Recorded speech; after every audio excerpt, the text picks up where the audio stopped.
Hello, lovely friends. So, last time I hit 2,000 subscribers, I did a 2K Q&A. I've now hit 3,000 subscribers, which is really exciting. So, I thought we'd do another Q&A. I've just got a few questions here. So, I don't think this one's going to be as long as the last one. But let's have a look. So, I'm not reading out people's names purely because I didn't ask permission to do that. So, so I'm just going to read the questions. So, question number 1. Does your husband wear fragrances? Which ones does he like, if any? So yes, my husband does like fragrances. He didn't really wear much. I mean, he had a can of Lynx when we met, classic. I think I don't know, the same with a lot of men, I think. He just doesn't necessarily think about that kind of thing and he just wears what he's given, I think that's often the way. But he does have quite a few that basically all the perfumes that he has, I've given him. So he's got a little Jean Arthur's one, a couple of Jean Arthur's actually. One that's kind of gingery, but it has that tarry aroma chemical in it, so he doesn't really wear it now because I became so sensitive to that. And a Jean Arthur's that kind of in like a silver male body shape, which is kind of just a classic male freshie. I will try and put these all on the screen so you can see what I'm talking about. So those are kind of okay. They're just things that I bought when I was buying bargains from Notino, and I thought I'd chuck a couple in for him. And then I tend to give him the Aqua Colonias from 4711 that I find too masculine for me to wear if he likes them. So he has a couple of those. The one that is the best and my favourite thing for him to wear, very sadly, is a limited edition, and that is the Blackberry and Cocoa from 4711 Aqua Colonia. He smells amazing in anything that has chocolate in it. I've never found anything that smelled like this, and I have tried a few things to see whether it would give the same vibe, but honestly, it's such a shame that they don't make this as part of the permanent collection, because I think it's such a beautiful male scent. It has this kind of woodiness to it, but then there's the fruitiness, and then there's that really noticeable dry cocoa note that sweetens it, but it still doesn't go feminine. It's just so pretty. And he also has myrrh and kumquat, because I loved that one from 4711, but I find that too much myrrh does go really masculine on me. So that's just not one that I liked on me, but I love it on him. He smells fresh and beautiful. I also gave him my Molecule 04 because I cannot smell that on me, and I love that scent, but I spray it on and I can't smell it. Whereas on other people, it's incredibly strong and it fills rooms and it lasts for days on end. So, and I had to say to him, you literally need one spray of this because you might not be able to smell it, but everyone else around you will smell it. But it's so beautiful. It's like a synthetic sandalwood, and it's pretty much just that. But that particular molecule has a really kind of musky, creamy scent to the sandalwood. It's just delicious. The other one I got for him, which was a special present, is the Lolita Lempicka. Is it called Pour Homme? It's again, I'll put a picture up of it. It's basically the male equivalent of the Lolita Lempicka perfume. It has those same kind of spices and aromatics, and it's still sweet, but it's much more masculine, obviously. And that's his favourite. He really, really likes that one, but it is quite strong, so he doesn't wear that one all the time. That's a bit more of a special occasion. And I almost forgot one that's probably my second favourite, and because we can't get Blackberry and Bay, we can't get Blackberry Cocoa anymore because that was a limited edition. I absolutely think that when my husband goes through his bottle of CK1 Gold, I will buy him the 200ml bottle because he smells so delicious in that scent. That's one, again, I bought it for myself to try, and it's fig and vetiver, really, essentially. But the vetiver just goes a little bit too masculine on me personally. So although it's unisex, I find that one leans just a little bit. It's got 1 foot into the more masculine profile. But it smells so good on him. It's got this gentle sweetness, this gentle fruitiness, but then there's this kind of earthy feel, but it's still quite sheer. So yeah, I think CK1 Gold is such a good scent for men who don't want to smell like, Savage, you know, who want to smell good but don't want to smell obvious, you know. That is such a good perfume. So those are my husband's perfumes. Question number 2. This is a big one, guys. Do you believe we'll ever get rid of some of the more restrictive IFRA bans and regulations and return some of the beautiful fragrances back to what they were? I'm so tired of the same old vanilla, laundry, musk, orange peel scents. Orange peel scents put out over and over because that's all the IFRA regs seem to allow. I don't agree with that. I don't think that we're getting loads of vanilla, laundry, musk and orange peel stuff because that's what IFRA allows. I think that's just to do with trends, because IFRA still allows, you know, white linen and Chanel No. 5 and like all the classics, and, you know, Hermes coming out with their new sheet preuves, and, you know, I think all of the classics are still, not all of them, but a lot of the classics are still here. Personally, I'm a very scientifically minded person, and I do my faith lies in people trying to keep us safe, and I think the point of IFRA is like a protection, right? So I think if it was safe to have perfumes made the same way that they used to be, then they would be. They wouldn't spend loads of money testing, and they wouldn't have this big organisation to try and regulate the perfume industry if those old perfumes and the old formulations were actually safe, or, for instance, weren't cruel to animals, that kind of thing. So I have a lot of older perfumes, things that are considered vintages now, but modern versions of, and I really like them. I love the modern version of Chanel No. 5. I don't think I would have been able to wear the old version personally.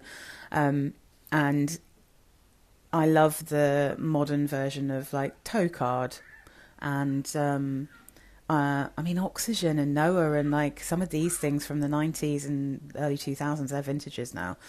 I still think that you can get amazing perfumes. I just think that what's trendy and what people talk about has changed because the trends have changed. But you've seen that throughout history, right? I mean, the Chanel No. 5 things were trendy for a really long time, and then the heavy musks became trendy, and then the fruit chulis were trendy. You know, I mean, I've lived through a time where everyone smelled like fruit chulis, and it's one of my most hated scent profiles.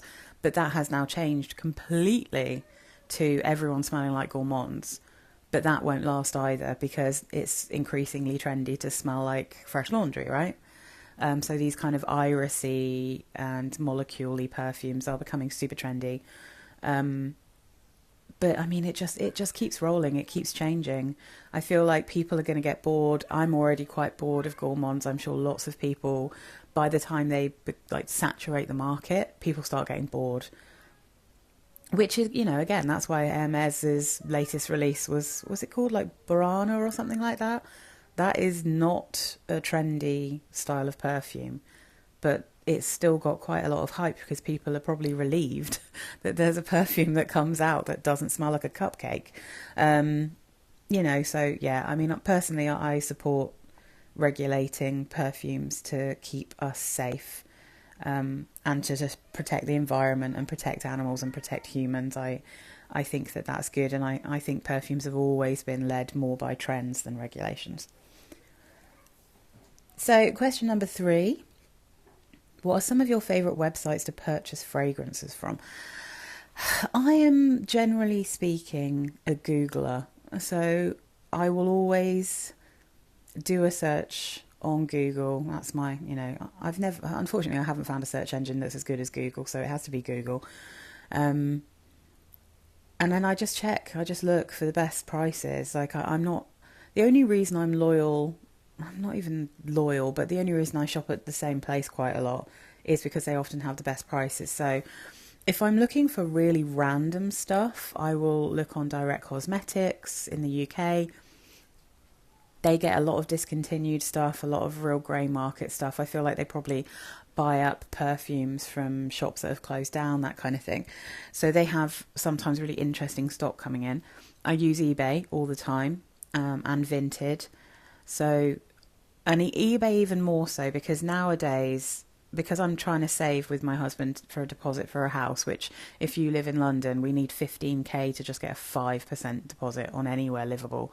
So, you know, it takes a long time, and I make between 60 and 80, well, maybe 90 maximum, depending on what I've been putting out, but like between 60 and 90 pounds a month from this YouTube channel. So it doesn't really cover my perfumes. So I sell things on that I don't like in order to then use the money on eBay to buy other things, and eBay now store that money and you don't get the money until a while after it's been delivered. So I just kind of save that up.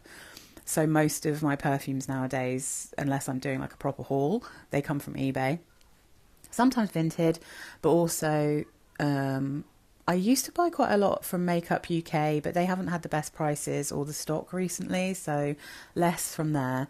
And Notino. So I think a lot of people in Europe buy from Notino. They often have really good prices. They have really good perfumes. They get new stuff in quite quickly. And they do allow you to return items as long as you haven't like used them loads. So if you've tested it and you didn't like it, you are able to return it.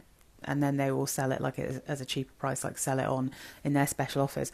And that's the other reason I often buy from Notino, because I like to buy things from their special offers, and I don't care if it's already been sprayed, if I can get it for a good price to review for the channel.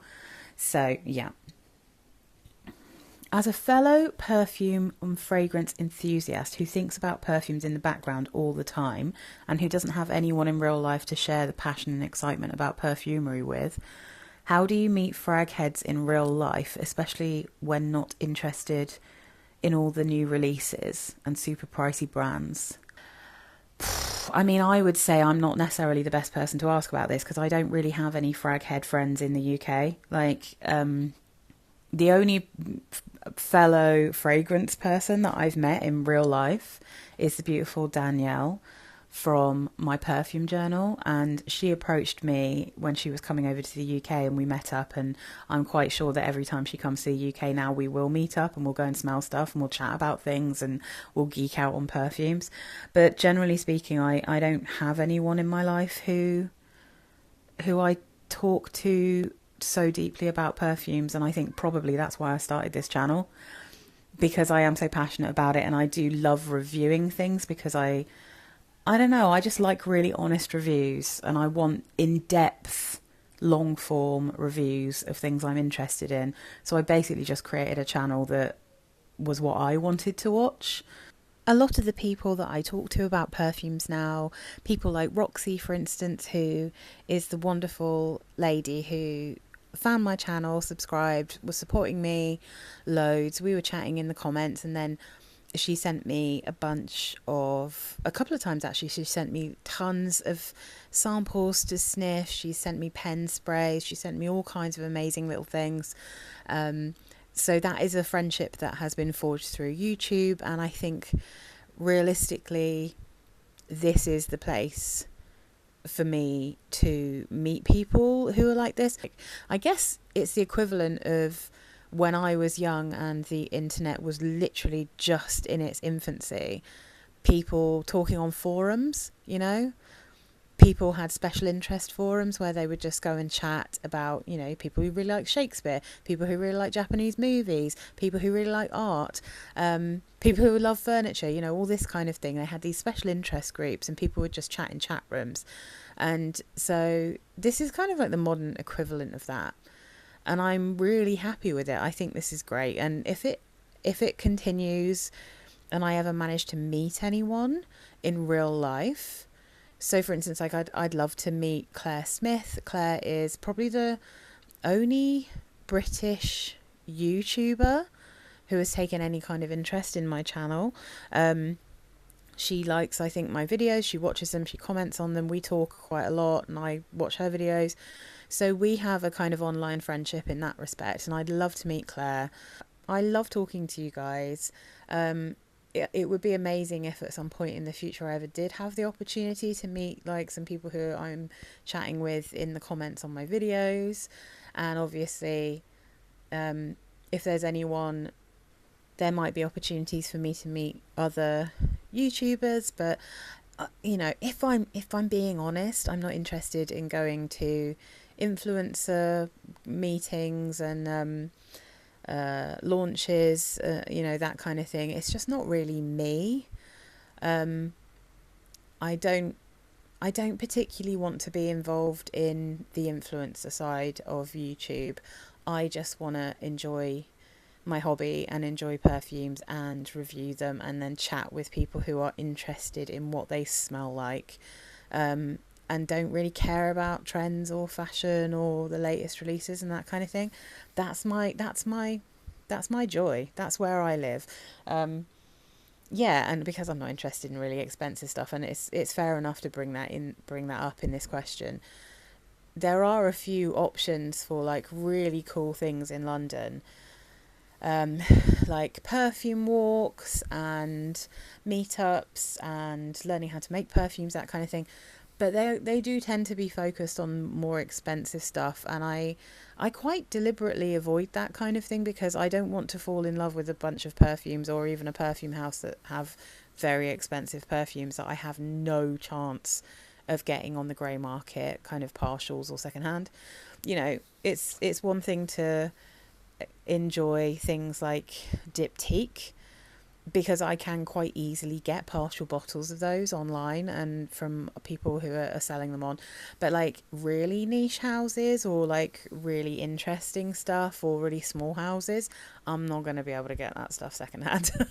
And I'm not going to be spending hundreds of pounds on bottles. So, yeah, I mean, I think that covers quite a lot of what I wanted to say. YouTube is the place, and I just think the more that we all chat to each other in the comments, the more likely it is that we're going to kind of connect and maybe kind of make friends. And same. I mean, Instagram is a really good place to talk about perfumes. You know, this is the way I've done it. Really, I just don't really meet people in real life. I wish I could give you a better answer than that, and I wish I could help you find your people, but it's increasingly difficult to do that in life, because if you don't meet people at work, like where do you meet them? Especially if you're like in any kind of settled down partnership, like you don't really meet other people unless you really, really put yourself out there. And I'm just too tired most of the time. That's the true answer. I work in central London nearly every day of the week. I have to travel in. So I'm just tired. Like I don't want to be going around and doing too much stuff like on weekends and after work. So I'm kind of rubbish about organising social stuff. Um, Basically, if I don't go out immediately after work, I'm not going to be going out at all. Like if I come home first, I'm not going out. And the weekends, you are not going to drag me into central London because I have to go there every day during the week. Anyway, that was a very long-winded way of answering that question, but I hope it suffices and I hope it satisfies. All right, on to the next. The last question I have is top scents you're excited to test out, or your next blind buys, if any. Ooh, okay. So let's see. I made a little list. So the blind buy bit's kind of easy because I've already ordered one of them, and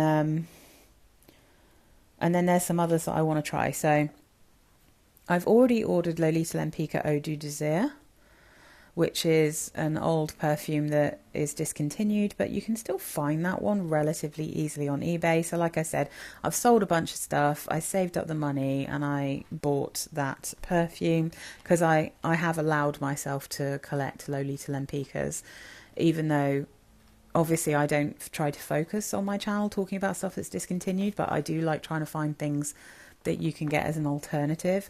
But just this is a personal thing for me because I am so in love with Lolita Lempicka. I've realised that, especially because I really like violet, but I kind of struggle to find the best violet perfumes. I just love the way that Lolita Lempicka do violet. So I'm just collecting them for my own joy and because I love the bottles as well.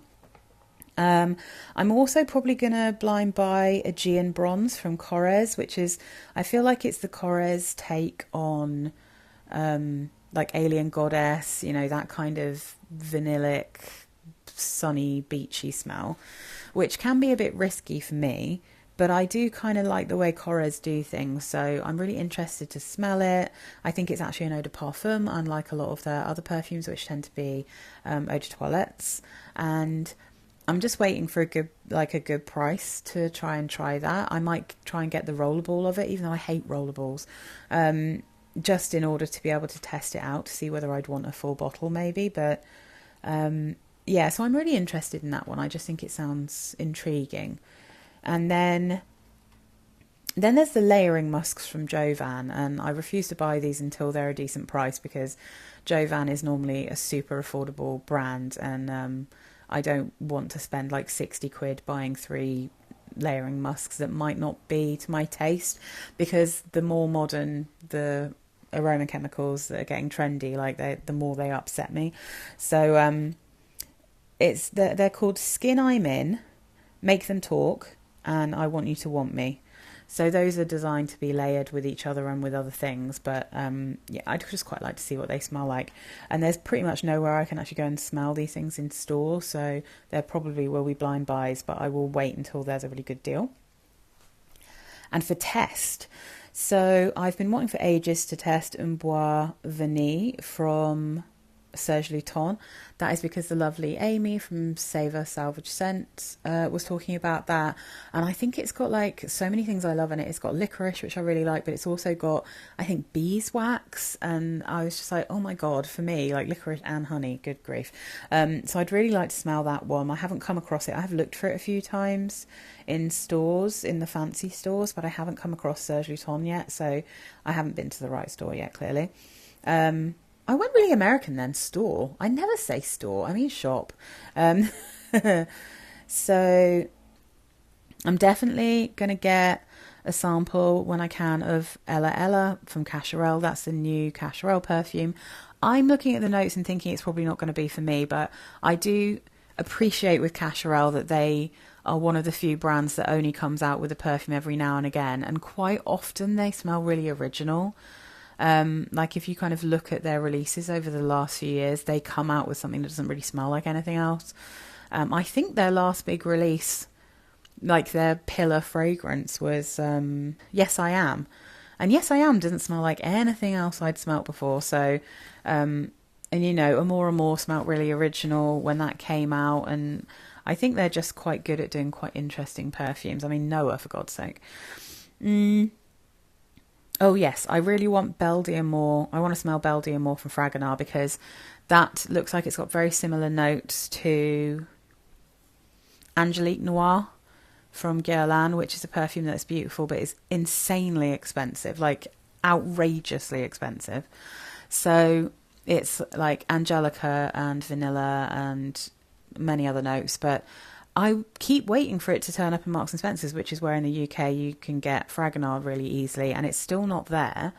So it might be, I mean, that might actually have to move to a blind buy at some point. Those are 40 quid new. So if it comes up somewhere I can actually buy it, we'll see. Oh yes, I wouldn't actually buy these because they have actually listed some aroma chemicals that I don't like, but I do want to smell the Sarah Jessica Parker perfumes that come in those really cool bottles. They're called Smitten in Pink, Divine Lime and Blue Rhapsody. So yeah, we'll just have to see. We'll just have to see whether I can actually ever get to test those. They were announced, but they don't seem to be anywhere for sale. And then the lovely summer one, the Flanker, the Sunburst one that I got, wasn't announced, but then it was available for sale in the UK. So I don't know. I'm actually wondering if she sold her lovely collection. Maybe she either sold her lovely collection and her old perfumes and has started a new thing, which is what this Smitten in Pink and Divine Lime Blue Rhapsody are. Or maybe it's the other way around. Maybe those are new releases because she sold her stuff, but she's kept lovely. I don't know. Or maybe she's just sold everything. I'm not sure. But either way, the Sarah Jessica Parker perfumes are a bit confusing, but I always want to smell her new ones because I think she makes the best celebrity perfumes, like by a mile.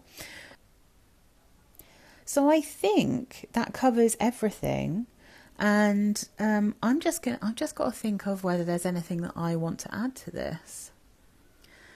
Obviously, the more subscribers I get, the more I get pushed out with the algorithm and the more people can find me. But I am still a relatively small channel, and I'm not trying to be like a massive channel, but obviously the more subscribers I get, like I said, the more people can find me and maybe consider that they don't have to spend 150 quid on a perfume, and they can probably find something that's a little bit more affordable but still absolutely beautiful, because I think you can smell so incredible for quite like a small change. Like, you don't have to spend loads of money. I'm wearing today the mango body spray from the Body Shop. It doesn't actually last very long, but it still only cost me about 12 quid, I think. Yeah, I just smell like a mango and I like that. Thank you for watching my videos. I'm glad I've found my people. I have found people who are like me and like a real range of stuff and aren't just interested in trendy stuff.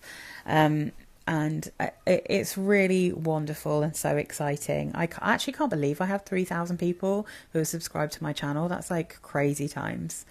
I think I started off and it took me so long to get to 1,000. But to have 3,000 now is just wild. I mean, I've been on here for about 3 years, so I feel like I'm getting approximately, if you equal it out, about 1,000 new subscribers per year. So, I mean, yeah, thank you again. You're all wonderful. Thank you so much.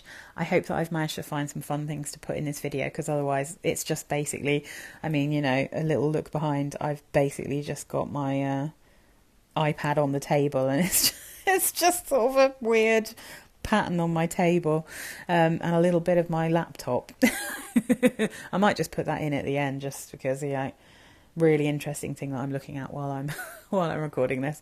All right, guys, thank you so much again. Thank you for watching, and I'll see you again soon with another video. Bye.